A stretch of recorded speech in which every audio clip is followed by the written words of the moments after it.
Welcome to the Beauty Way podcast. Beautiful to see you all again, or hear, or have you joining us if you're listening on Spotify or Apple.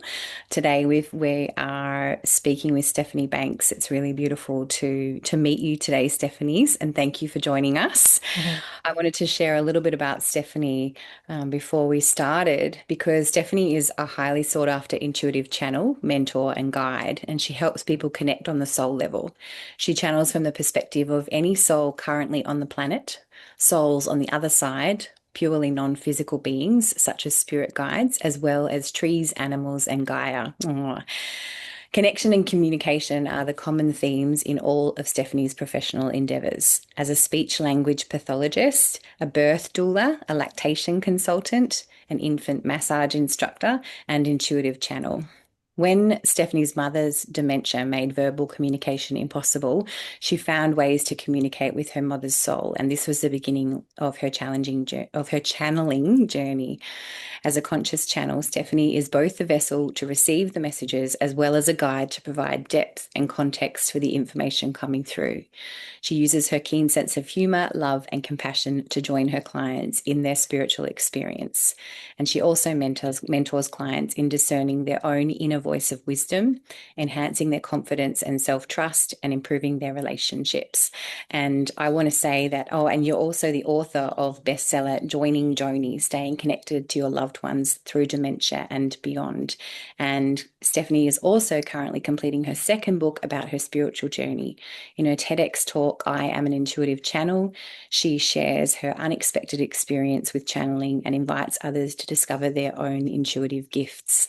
And I must say, just from the short time that we've spent with you in the last few minutes before our call, I can feel your connection and I can feel your groundedness. And so it's really beautiful to have you here joining Carissa and I. So thank you for being with us today. Thank you both so much. And I can feel the very same beautiful vibe from you. So it's great to be here. Amazing.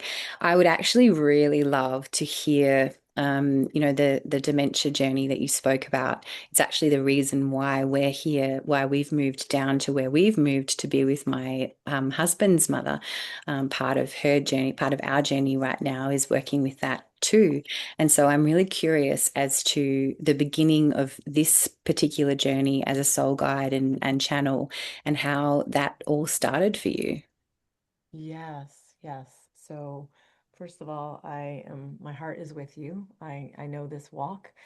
Um, my mother's dementia started when she was in her late 40s, early 50s. It was a much lesser known type of dementia called fronto-temporal dementia.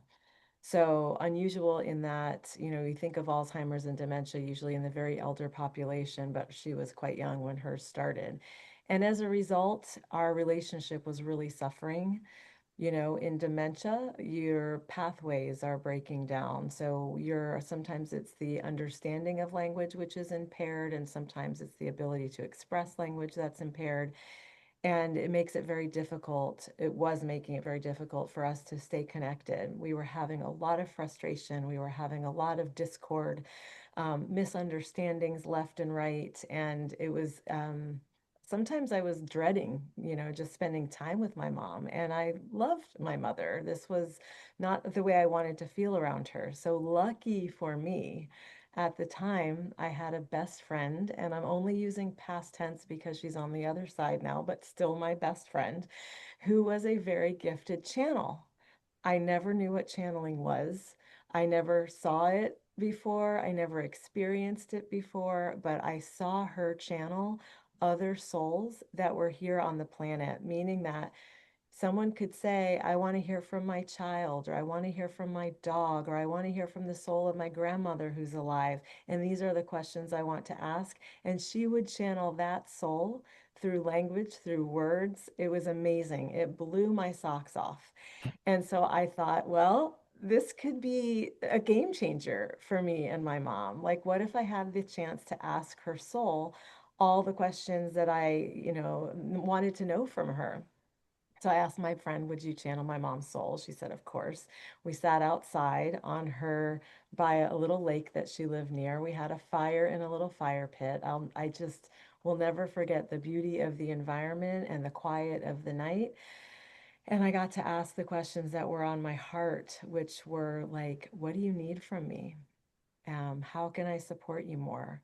How can I take care of myself and my children in a protected, healthy way without you feeling left out or without, while trying to include you as much as possible? What's the deal with you and dad? What's your soul agreement about? I got to ask all these questions, and my friend channeled my mother's soul, so she answered them all. Everything came through in these beautiful streams of language and consciousness and words, and it changed my entire relationship with my mom. We went from having so much disconnection to being playful, to being open, to not, taking ourselves so seriously anymore. It gave me a new option in interacting with her, where, in fact, one of the things she told me was that every time I tried to bring her back into the fold of our conversation, if she looked like she was dazed or in another world or disconnecting from us, I would touch her shoulder, or I would say, hey mom, we're talking about such and such, because I assumed she would want to be part of the social interaction. And what her soul told me was, that's really annoying, please stop doing that. That's so She said, great. you don't know what I'm up to. I look dazed or like in another world to you. And yes, I'm in another world. It's far more interesting than yours, whatever, whatever you are talking about.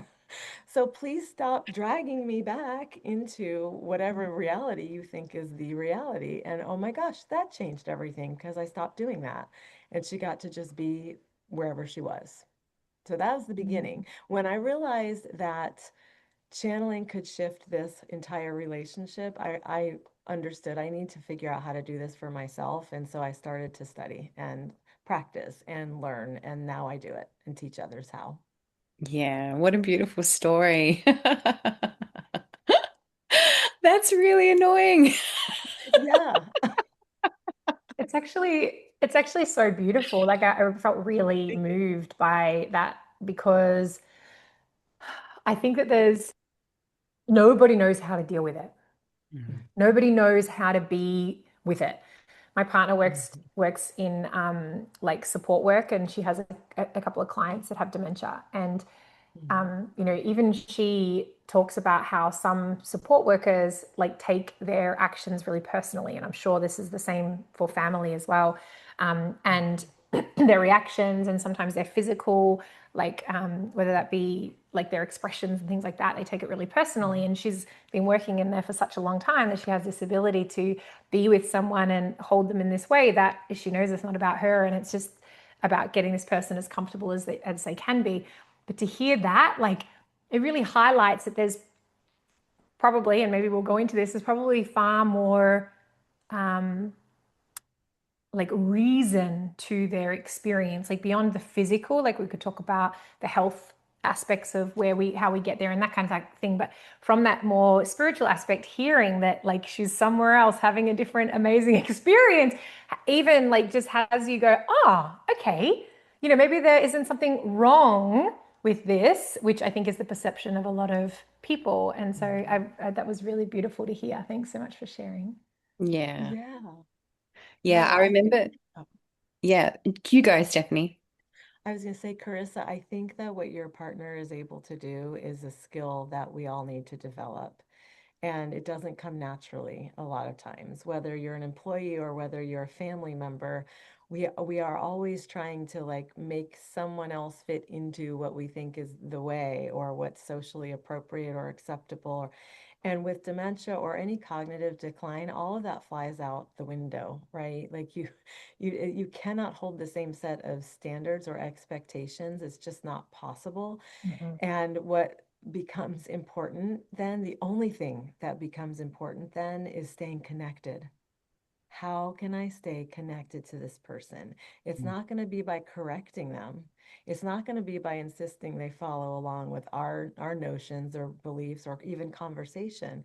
But where are they and can I join them there? So it's a beautiful thing that you described that. It's Mm. it's worth developing that skill.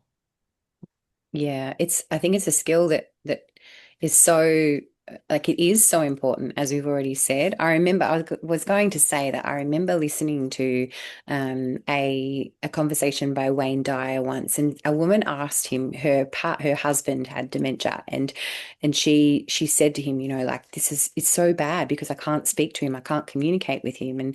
And he said, well, who's to say that it's bad? Like, Mm. you're the only person who is actually getting upset about this. He's not getting upset about it.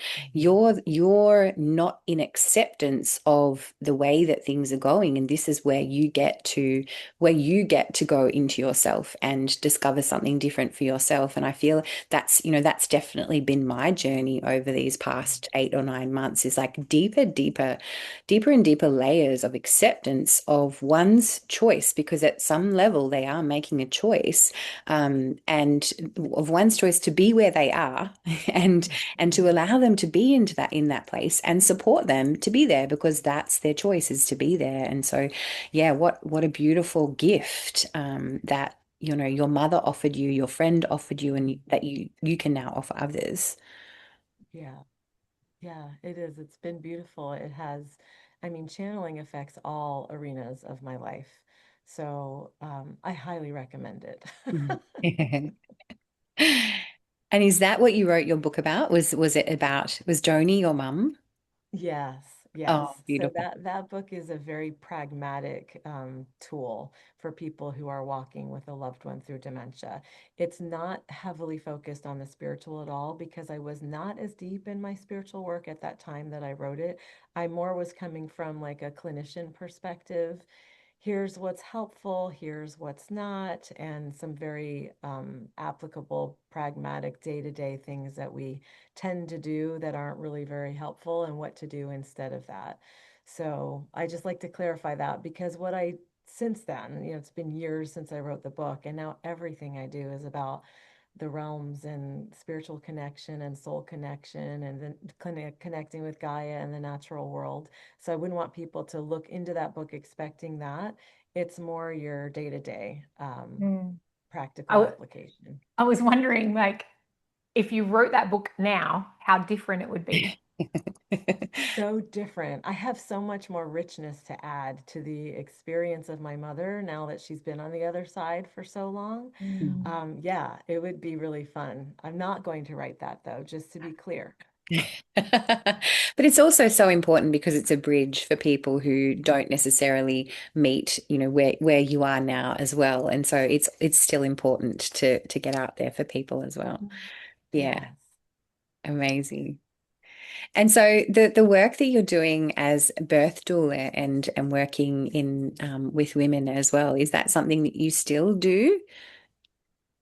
No, Okay. mostly because I really like to sleep. So, but I loved it. I really have loved all of the careers that I have had. Yeah. But being a doula, you know, most babies do, or at least most labors span through a night, at least one night. And it's very sacred work and it is exhausting, Mm. especially if you know you're on call and then you kind of sleep with one eye open all the time, checking the phone to see if your client is in labor. But no, I don't do that. My work now is exclusively towards public speaking, writing my book, doing interviews, and teaching and channeling for people. Mm. Mm. Yeah, amazing. And so, how would you say that wh this path that you took, how did it change your life personally? Mm. Well, specifically with my mom, it gave me another set of options with her. So I was stuck in the rut of my mind, right? The same behaviors that I always did, or the way we used to communicate, and trying to find the like very narrow path back to the way we were. And that wasn't an option Mm. anymore. She just couldn't. She couldn't hold that type of conversation. She couldn't rise to that with what was going on in her brain clinically. So channeling gave me an opportunity to get really, really creative, go to the heart communication, go to soul communication. They're not really very different, but our mind likes to label them differently. and find ways that we could stay, unified together. And there were plenty of ways to do that because I had young children at the time, and kids are always just in the moment, right? They do such a great job of just centering us in the present and being joyful and silly and playful. And that is a great thing to do usually with someone who has dementia because we're all playful at heart, right? We Mhm. all kind of want to access that more freely, but the culture at large doesn't really encourage it. We get to do that. And then I started to apply it, say, channeling to my parenting. I started to have conversations with my kids' souls. And I have these great, all of us have these if we want or need them, parenting guides. I have spirit guides that support me in my parenting. And they'll be Mm. like, nope, not a great idea. Try this. And I'm so thankful because I'm not like pushing, bulldozing ahead with something that's really just a bad idea, unless I'm stuck in ego, which I try not to be. But yeah, there is just endless application for where we can go when we bring spirit communication into our field, our daily existence, our relationships. It's changed everything, not Mm. just my profession. It's changed everything. It's deepened friendships. It's created new friendships. It's given me amazing professional opportunities. It lets me meet incredible people like you all. It's just fantastic. I have a really interesting question. Well, I think it's interesting anyway. um, so I I I find this conversation really interesting around the um, like the consent piece of Mhm. where the line is when it comes to having conversations at that level. And I have seen people do it really unconsensual. And I've Mhm. seen people that have like, I guess, different things in place that support to ensure that there's a level of agreement at the physical level as well as at the soul level. Because I think quite often people can get, I guess, um, almost bypassing the physical level as if it doesn't matter comparatively.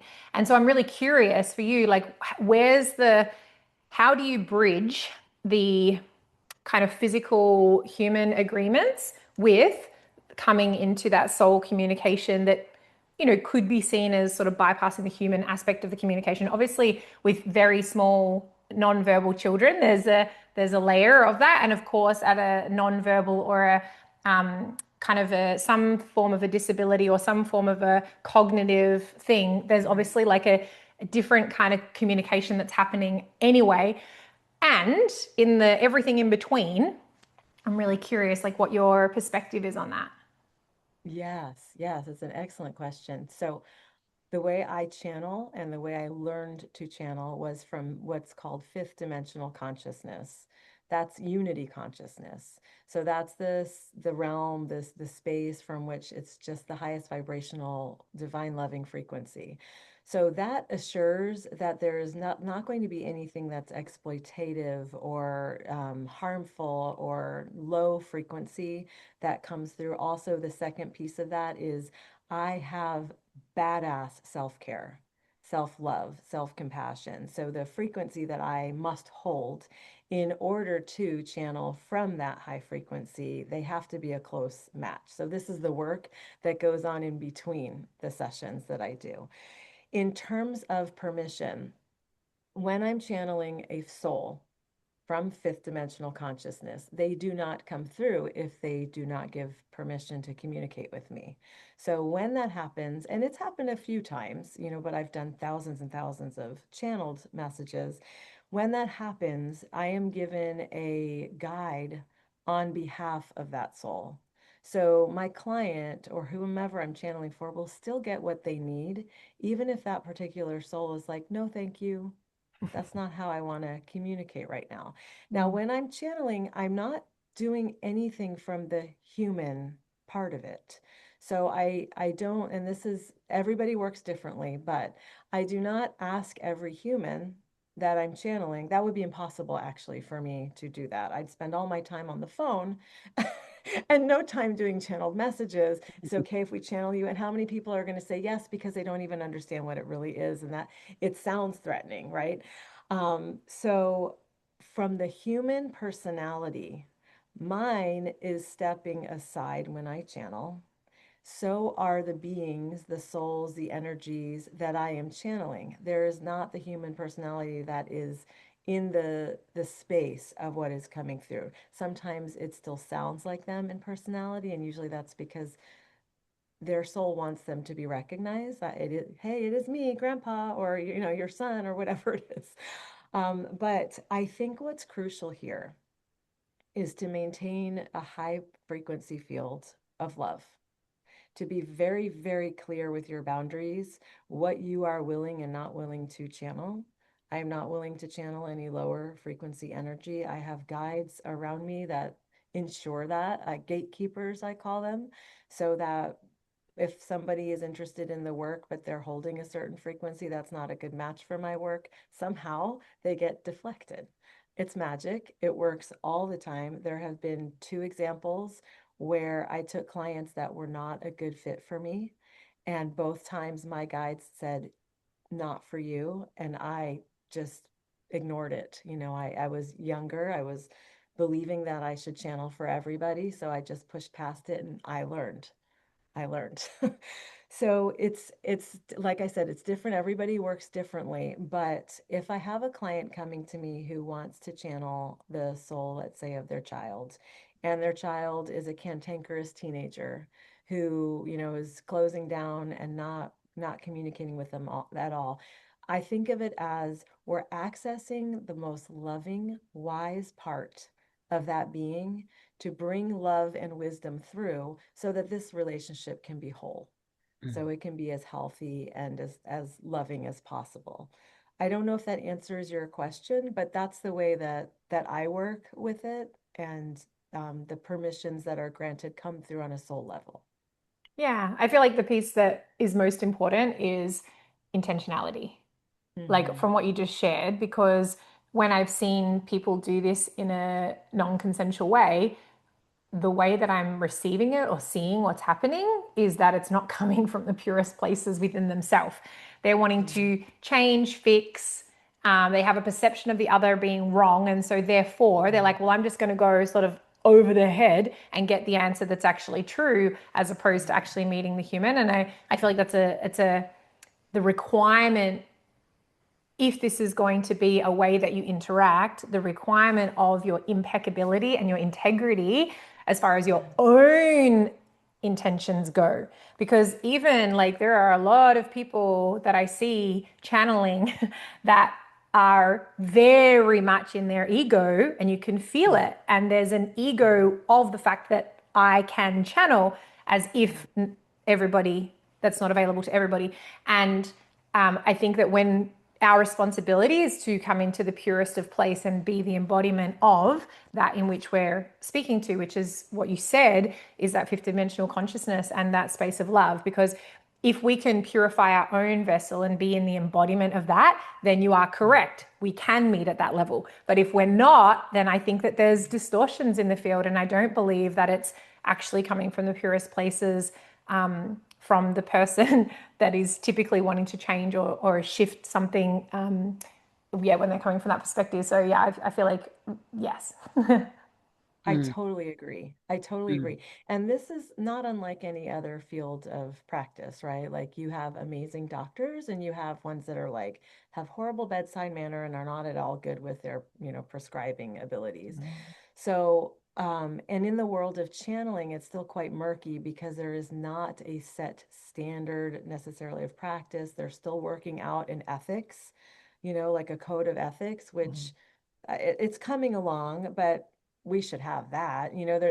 There needs to be something that we all can agree to that this is the way we follow. But we are going to have people who do this or who have their version of doing this work, and it is going to create chaos and confusion and density. Unfortunately, that's true. That's true and that's right. So what I would say is, as a consumer, as someone who may go for a channeling session or receive a channeled message, if it doesn't feel good to you, leave.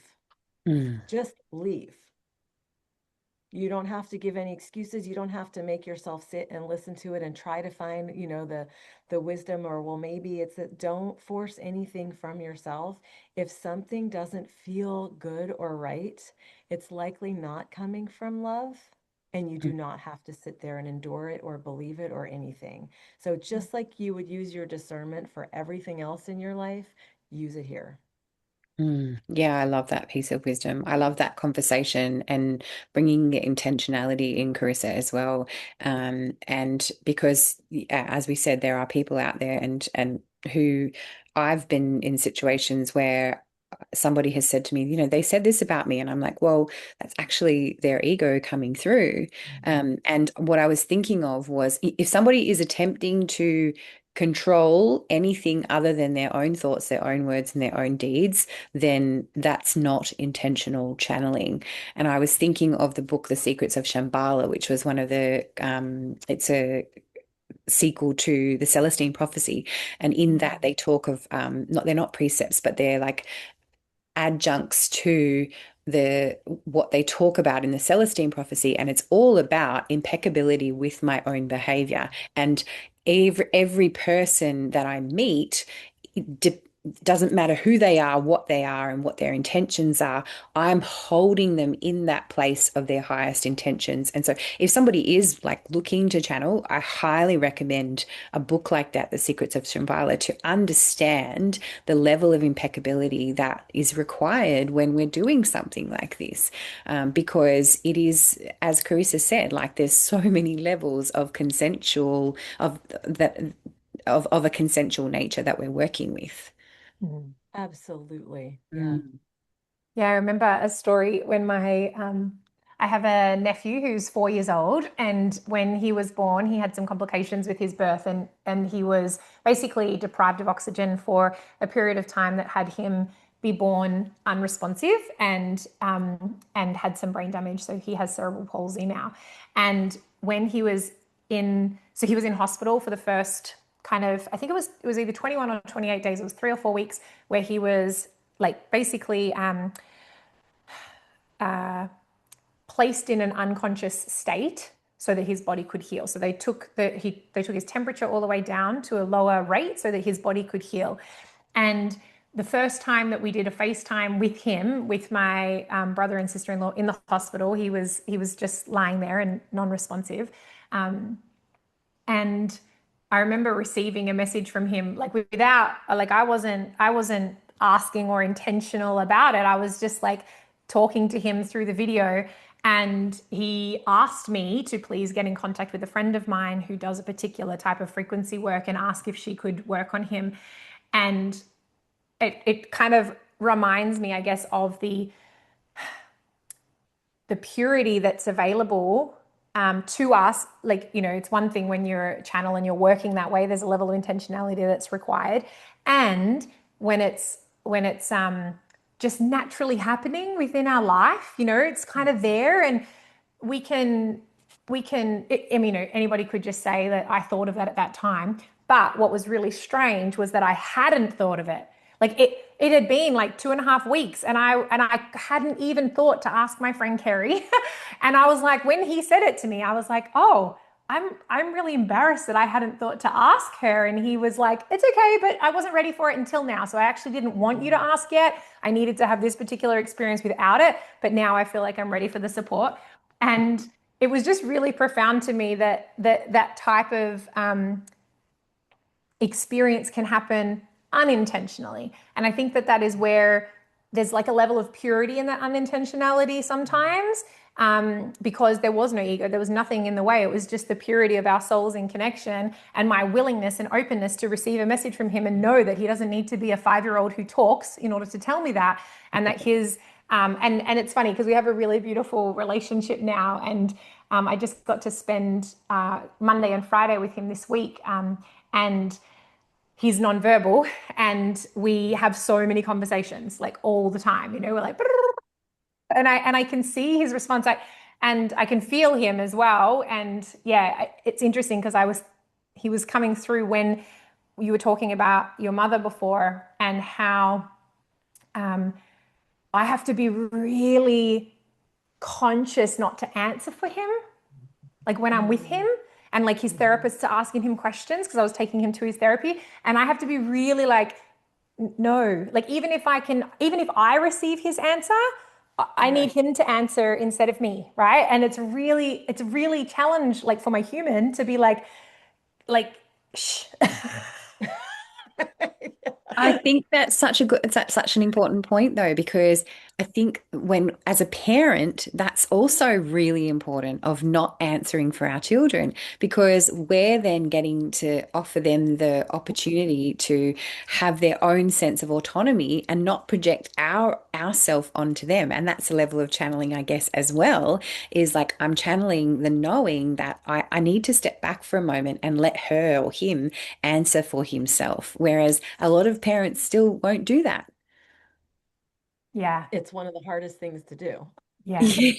And I Yes. think it's even more important for a nonverbal child Yeah. because he has ways of communicating that are nonverbal, Mhm. but because we're so used to it requiring to be verbal, like in a yes or a no or whatever, and he's just if he has to move his body to give an answer, it's not as quick as what a verbal answer might be, and so we have to exercise a level of um, it's not even patience, it's just presence and allowing Yeah. him to take his time because I'm not waiting for him. I'm just allowing him to take whatever time is required for him to be in his level and way of communicating.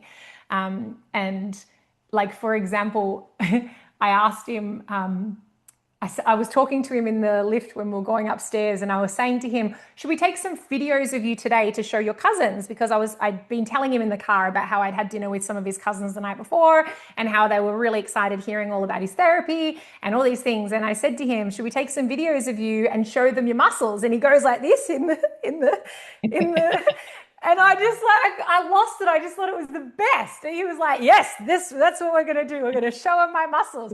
And for him to do that is a lot of effort. For him to Yeah. lift his arms, and so later on, I got the camera out and I was like, "Show us your muscles, Caleb. We'll take a photo." And he gets one arm up and then he gets the other arm up, and it just again like I'm learning so much from him, but because Mhm. I'm willing to be present with his different Yeah. ways of communicating, and yeah, he's really beautiful. Yes. Oh my gosh, that is such an exquisite story. Thank Mhm. you.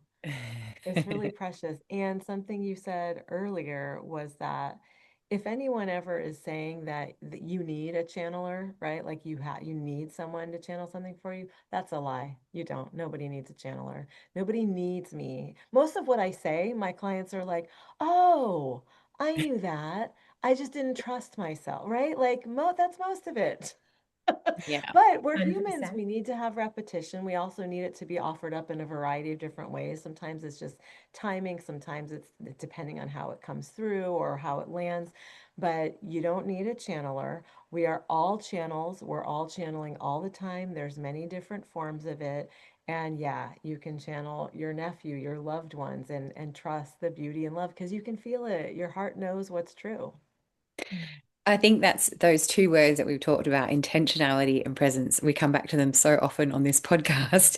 Intentionality and presence makes such a difference, but they're not advocated for necessarily in our Mhm. society, in our culture. They're not necessarily something that comes easily for so many people, which is why we find it challenging to be Mhm. present with somebody who is nonverbal or something like that. Another story that came to me when you were talking, Carissa, was years and years ago, I listened to an Oprah's Soul Weekend, Soul Sunday or Mhm. whatever, with Jill Bolte Taylor, and she wrote the book My Stroke of Insight, and she talks about how she was in this unconscious state, and she tells the beautiful, I'm getting goosebumps as I'm saying it, the beautiful story of her mum when her mum came into the hospital, and she's like she's unconscious, she's nonverbal, she's not able to, she doesn't have memories, but she could feel the love of this woman, and she knew that she was someone special, and they were communicating at such a deep level, way beyond any of their humans. She didn't know what relationship she had with this woman, she just knew that she had a relationship with her.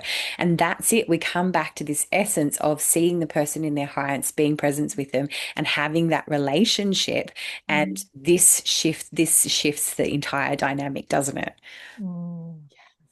Yes, Totally. and Dr. Jill Bolte Taylor is one of my heroes. She Yeah. has done such a brilliant job. Her book, Whole Brain Living, is definitely worth reading. Yeah, right. And I've taken a course that she's taught around it as well. Because once Mm. we learn how the brain actually functions and the different characters that we have, all of us in our minds, it's so much more easeful to function from that place. But it's really important, when I used to work in the hospitals, because I was a hospital-based speech pathologist for a long time, I knew that I was responsible to bring in the best, most loving, clear light energy I could into every single patient's room.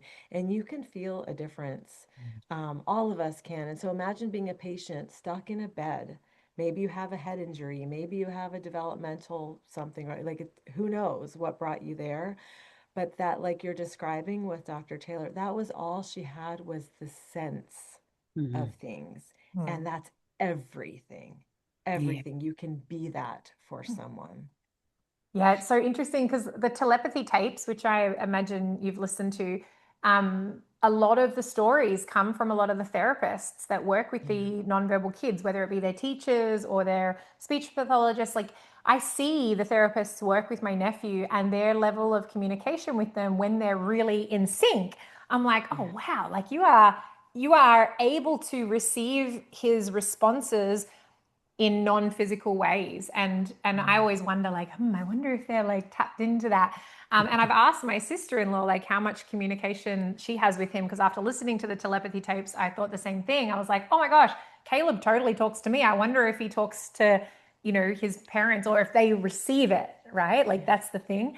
And so I love that little piece of the fact that you were doing that. And I imagine as a speech pathologist, you were working with a lot of people that were nonverbal in some way, shape, or form, or struggling with their communication. And so that would have been an entrainment for you when you were not even probably consciously aware of it at all, right? Exactly. Yes, Mm. because this was way before my spiritual days, before Yeah. I was even aware of what channeling was. Yeah, Well, exactly. I'm curious, did your sister-in-law say yes, Yeah. she receives community? Oh, All the that's time, like amazing. all the time. And not just that, he knows. Like she will have like she will have been thinking about something or will have spoken about something when he's not present, and he'll be like, when's this thing happening? And she's like, what the hell? Amazing. Yeah. Yeah. And so, and it's interesting because then it like kind of bridges this, okay, are we channeling, or are we simply being in connection with the frequencies that are available in our field at all times? And that is like an interesting thing, because I mean, you could say that one is in the same, right? You could say that they are both the same thing. We're talking about the same thing. Your channeling is the ability to receive and translate the frequencies that are present in your field, and your ability to be in the oneness of everything, which is that even if somebody's on the other side of the world, we can still communicate with them. And so we can kind of talk about that, but I think it's an interesting concept because obviously in the telepathy tapes they talk about it as being like a telepathic communication, Right. and as opposed to, like, they don't label it channeling, they don't label it like soul to soul kind of communication. Like they just talk about it as if my mind has the ability to speak to your mind. And that's an Yeah. interesting, again, different way to, I guess, bring the same sort of concept into like a totally different way of talking about it. Yes, I think it's very interesting because a lot of the research they're doing in the telepathy tapes is actually like they'll show a visual, right? And then someone in another room, another part, and can't see it, doesn't have any way of knowing, they will transmit that image or that word to that person. That's telepathic communication in the way that I have understood the definition of it. Mhm. Channeling, to me, I do not call telepathic communication. I've always learned as telepathic communication is like mind to mind, like you said. Now, we might need to update the definition. I'm all about that. I think that these tapes, these studies, this research, which is done so beautifully, you cannot poke holes in it at all. I think we might need to update what either channeling is or what telepathic communication is, or have them be under the same umbrella. or similar, or I don't know what we need to do. But someone asked me recently, well, aren't you just telepathically communicating? And I said, oh, no, no, no. I am not in anybody else's mind. And mine is a bad enough neighborhood. I do not need to be reading anyone else's mind, trying to get up in their thoughts. That's not what I am tuning into or channeling from, thank goodness. So I think we're at a point where we're stepping into certainly a realm that is lesser understood. But since it's so clear that it's proven, we now need to update our language around it. Yeah, totally. And I feel like telepathy as a concept is a bridge Mhm. because it is for those who are not into this kind of thing, who have not been surrounded by this being normal, right? Right.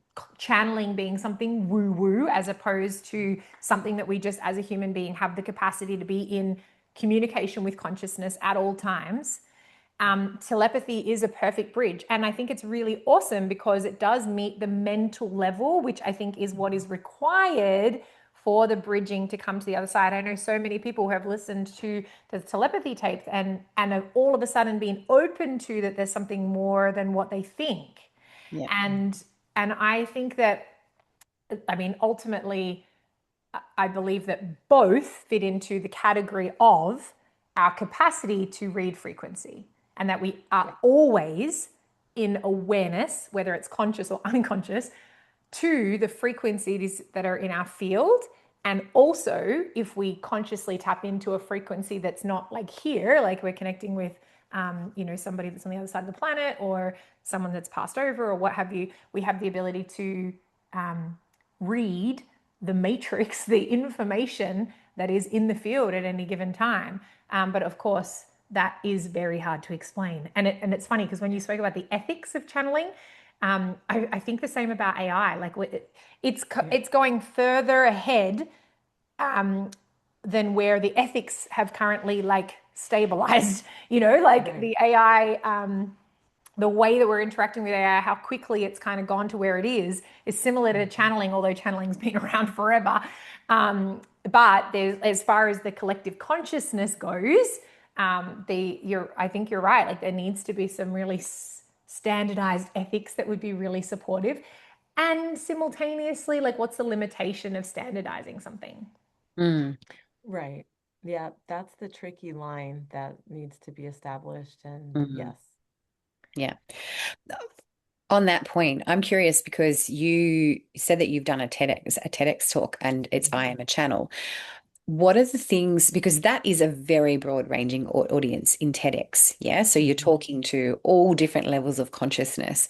What are the specific things that you talk about in that to help people to connect with you? In the talk, what do I talk about in the Yeah, TEDx? Okay, yeah. so the TEDx is its own story. Um, I I knew I wanted to do a TEDx because I was really scared. And anything I feel really scared of, I kind of want to go touch it. So I was writing all these different proposals, none of which were risky. It was like, I could talk about the lost art of letter writing. I could talk about the importance of, like whatever. And the curator who was doing this TED Talk said, she kept writing like, not yet, not there yet. Try again. And finally, she said to me, because she's very intuitive, she said, what is it that you do again? Like, what's your profession? I was like, oh no, we can't go there. And so I told her, well, it's hard to explain, it's easier to experience. Let me share what I do with you. So we had a session.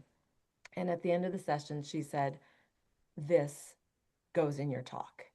You must tell people what you just did for me. You must tell people about this ability that you have to take, a soul who's living in body on the planet and bring through all of this information that comes from the most beautiful place of love that I can now use with my family member. So I was like, okay. So here we go. So I incorporated it into the talk. What did I say? It was so many years ago. It was a huge risk. And I asked her, well, what am I supposed to name the talk? And she said, oh, the talk is titled, I Am an Intuitive Channel. And this was awful. just to my ego. And the night before the talk was delivered, we had our dress rehearsal. Everything went well. I knew my talk. It was there, it was memorized. And I was laying on my patio trying to meditate, and I heard my guides say, Psst, you're going to make the mistake you most fear making tomorrow.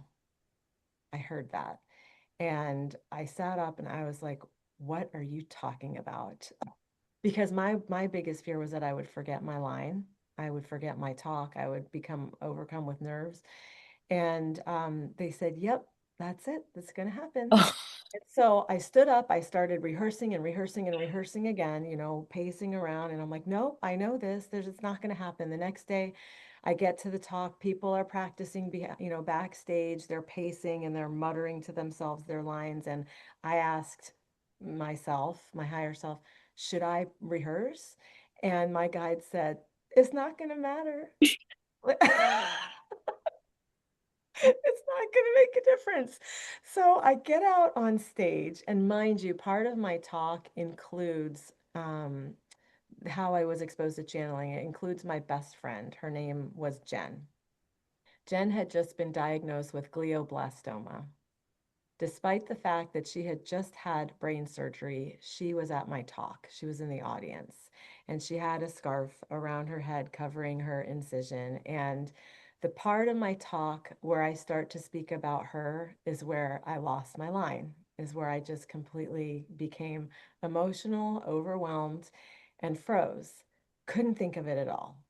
And luckily, they give you, at least in this talk, there's a man who sits in the front row who holds everybody's scripts. And if you freeze, he'll whisper you your lines because there are no teleprompters. And I was like, help. And he whispered my line and I couldn't hear him. So I had to say help again. And then he whispered it again. And finally I heard it. I was mortified. I felt the worst feeling for me, this unpreparedness, right? This unprofessionalness, whatever it was that my ego told me that I was in that moment in time.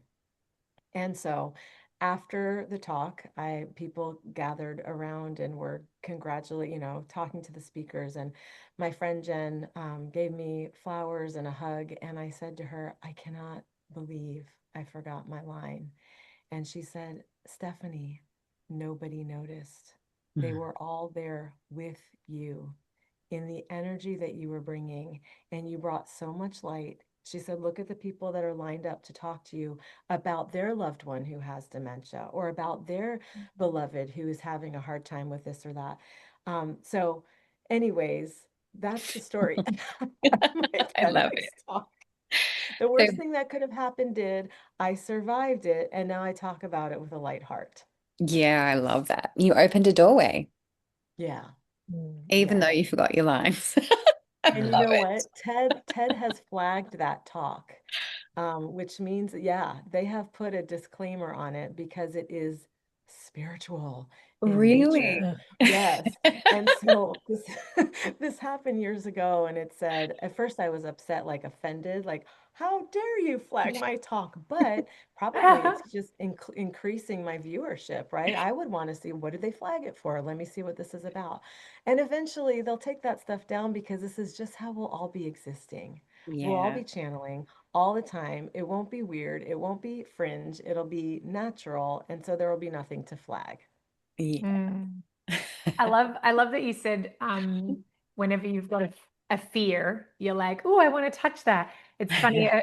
a friend of Kirsty and ours, she often says that she makes her fears her goals. Mm. And I mean, and this is interesting because I feel like that is like the soul's purpose, right? Like, what the hell Mhm. else would we be here for other than to evolve as an individual? And what better than to make us evolve than touching our fears? Yes. Because they are going to get all those sticky, icky, gritty places that we don't want to touch. And they bring it all to the surface without any apology. And Yeah. I Yeah. love that that was like the inspiration for you doing the TED Talk was like, okay, I'm scared of it. And so therefore, that's what I've got to do. And I love that you were, I mean, what a gift that you got the warning, even though it probably Yeah. didn't change the situation at all. But really, like to have a heads up of like, I guess would have some part of your consciousness begin to be ready for it, even if that fear part was still like, eek. Yeah, I love that story. So awesome. If you're not watching on YouTube and you're just listening, you're missing like lots of little lots of little Yeah. facial expressions. Oh, that's true. Yeah, you'll want to see this video, Yeah. guys. I'm pretty enthusiastic in my facial expressions. Yeah. Oh, amazing.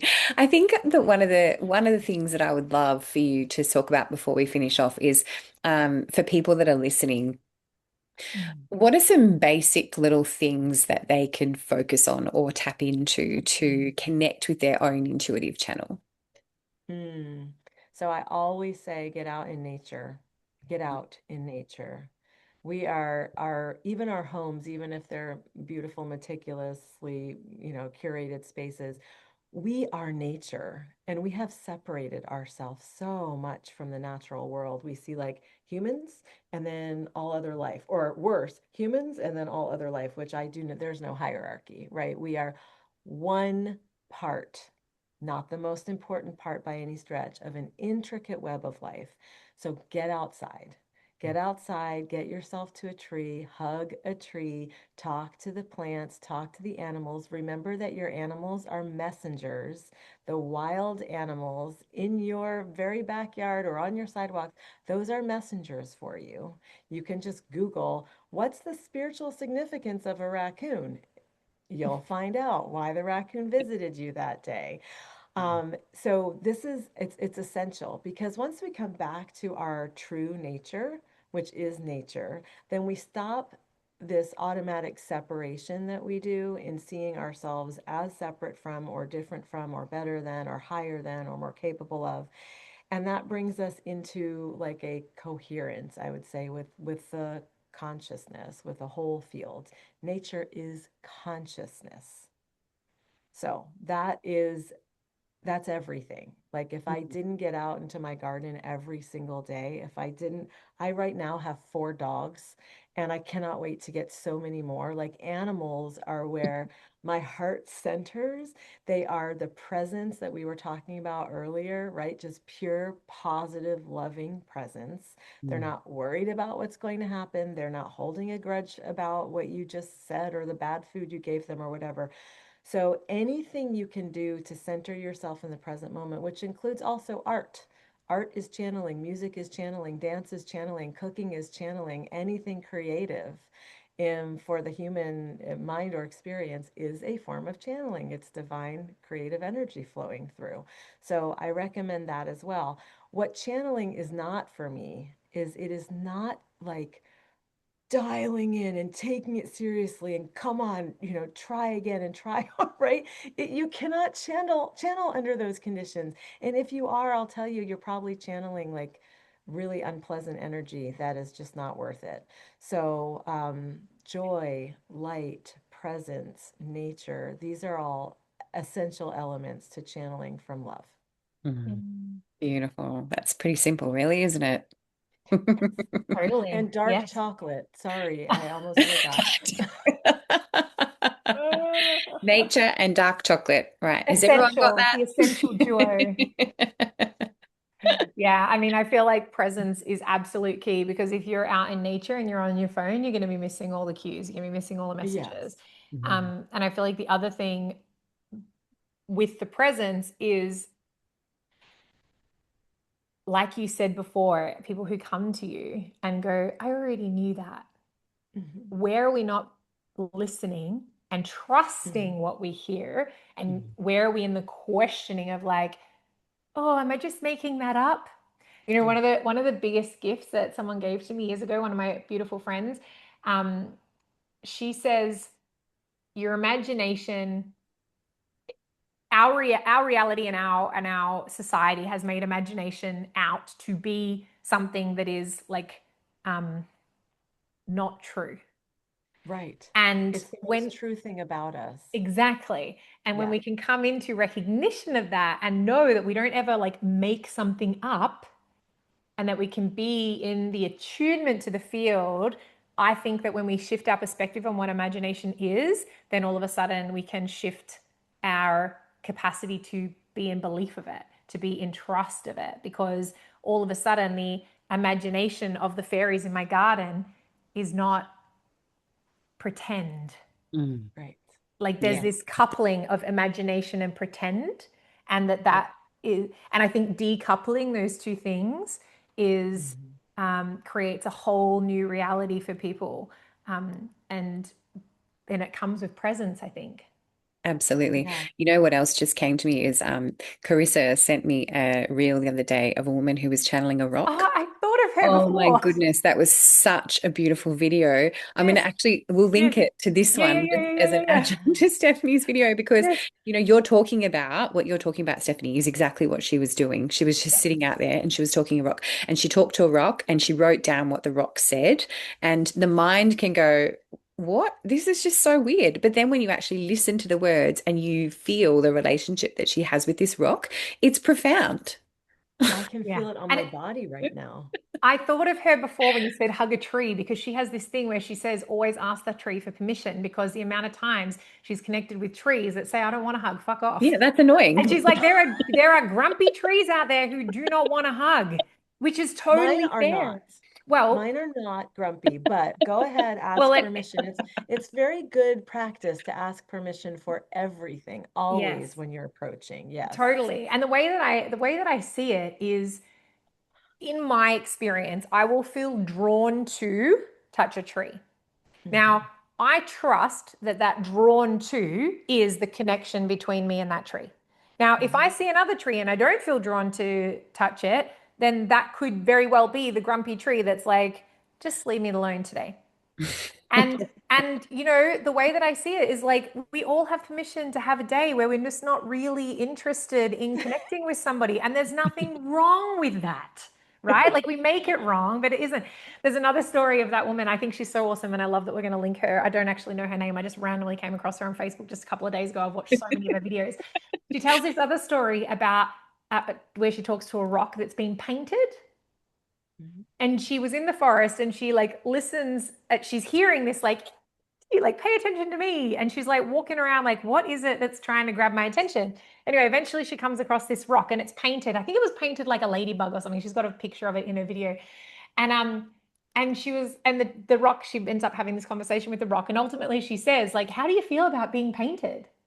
And she's like, oh my God, it's the best thing ever. Like I get to do this and like people notice me and we get to play this game. And this game is like, you're not allowed to take me away from the forest. You got to put me somewhere else so someone else can find me and da da da da. And like goes on this whole big thing. And she goes, and so she asked her, do you know if everybody likes being, all the rocks like being painted? She goes, oh no, the grumpy old rocks, they don't like being painted. It's just some of us. And I just thought, you know what? I love the way that this woman is sharing these different perspectives, because I believe that sometimes this hierarchy happens when we're communicating when we are communicating or trying to communicate with nature, and we hear what we want to hear as opposed Mhm. to what's actually. And I think that following those natural impulses, for example, like when you said you don't really connect with the grumpy trees, I feel like the reason that that happens is that you feel drawn to the ones that are like wanting to connect and wanting to communicate, not because there aren't grumpy trees, but because the ones that you feel resonance with and connection with is that like form of connection.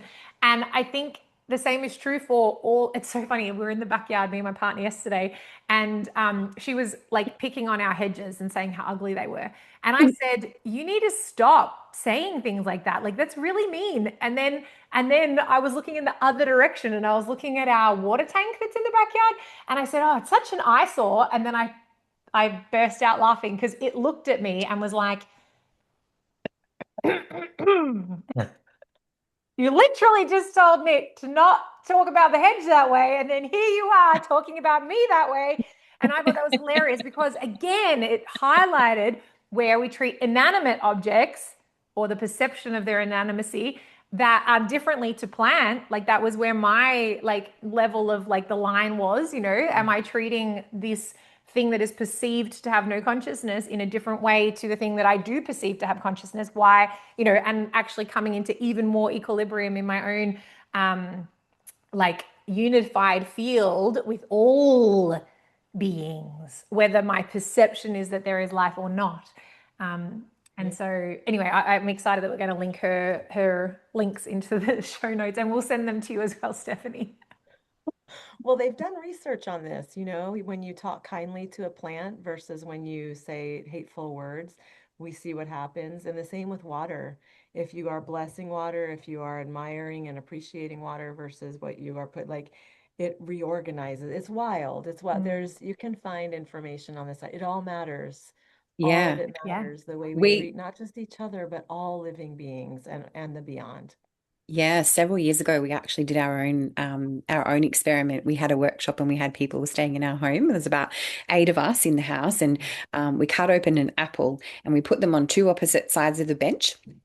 And we told everyone that every time that they came into the kitchen, they need to speak loving words to this part, this apple, this half of the apple, and speak words of hate to this part of the apple. After 3 days, this apple was black, and this apple was looked like it had just been cut open. It was amazing. So, these are just simple things that are real. You know what Yes. I just thought of then? One day we're going to have like a group of people that'll be like, do not test on fruit. Like not testing on animals, like because we don't do Right. testing on animals for that kind of thing. But like, look at what we do to the fruit. And until this very moment, I would have done the same thing. Like, yes, I can test this glass of water with happiness and this glass of water with, but ultimately, to what degree? Like, yes, there's a point. Yes, we could ask the apple, "Are you available to be part of a experiment that we're doing? This is the purpose of the experiment. Do I have your permission to treat half of you like an absolute piece of shit, so that we can show people how the impact of their words, right?" And that apple may very well say, "No, go stick it. I would like to only have nice words said to me." And another apple might be like, "Yeah, totally, I'm up for it. I won't take it personally," and like just does their thing, right? But it's interesting. I just, and even I remember being in I think I've told this story before, but on our podcast, but I remember being in a consent workshop, and we were learning about consent at like a physical connection level. And the facilitator said, now, we were learning how to be in the take energy. And she said, like, grab an inanimate object, we're going to practice. And I said, are we going to ask the object for permission? And she laughed. And I was like, no, I'm dead serious. I'm deadly serious. Like, if we're going to be in the take energy, just because my water bottle appears to be non-living, appears to be because our mental brains make that true, right? That doesn't mean anything. And I'm going to absolutely ask my bottle for consent before I go touching it in a way that has me learn a lesson or whatever it is that I'm going to receive. And I think that there's a level of respect that we get to have for everything, no exceptions. Mm. We've had some really 100%. beautiful conversations about everything is consciousness on our podcast. And yeah, so thank you, Stephanie, for being a Yeah. part of that today. It's been really fun chatting with you. Thank you for joining us so much. It's been really great. And just to hear your own stories, and and also for anyone who is on that journey, even though you wrote the book a long time ago, if somebody is on that journey, then check it out, because I'm sure that, I mean, if you've listened to this and you've felt Stephanie's consciousness now, and you know what kind of person she is, I'm sure that there's some incredible information that would be helpful in there for anybody as well. So thank you so much for joining us today, for having a fun, lighthearted conversation with us. It's been really Thank good. you. I've had a blast. You guys are amazing. Excellent. Yay. Thanks so Thank much. you so much. Thanks, everyone. And please feel free to share your comments and anything else that you'd love to share.